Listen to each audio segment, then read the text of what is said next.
À L'Île-Dieu, les richesses de l'océan sont bien connues, depuis toujours.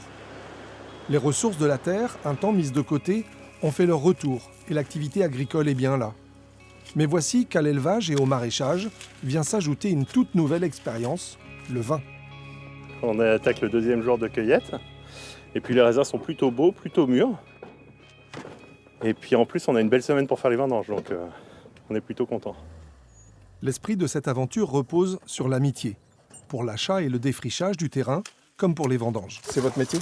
Pas du tout. Je me suis installé à la retraite sur L'Île-Dieu après être venu de nombreuses années en vacances. On vient aider Jean-René dans la bonne ambiance, c'est la bonne humeur. On est dans un site super, il fait beau. Le plaisir de travailler là et de goûter le vin après. Il est beau, il est sucré.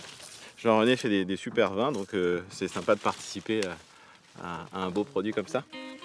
Le cépage de cette vigne est le chenin, un cépage léger, bien installé en Centre-Loire, plutôt tardif et qui laisse bien exprimer le sol.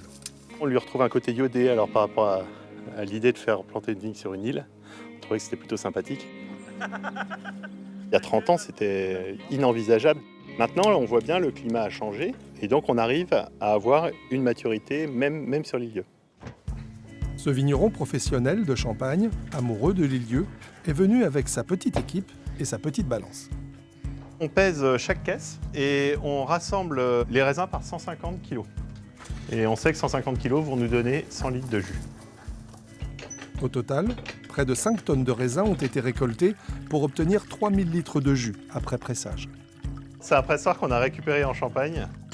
Chez nous, on utilise des pressoirs un petit peu plus gros. Le minimum en Champagne, c'est un pressoir de 2000 kg et 650 kg, donc on est vraiment sur du petit matériel. Après un court passage en cuve, il faudra laisser le jus travailler puis reposer 2 ans en fût. Une fois mature, le vin sera mis en bouteille et deviendra le blanc du caillou. Ça, c'est pas mal, hein ? Ouais.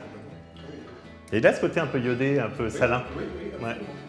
Alors le côté salin, c'est la marque des grands vins, hein. C'est super. À la dégustation, la cuvée 2023 laisse apparaître de bonne qualité et augurer d'un millésime 2025 prometteur. Celui d'un vin léger et iodé, élevé au large et parfumé à l'amitié, à 2 pas du Grand Phare et de l'océan.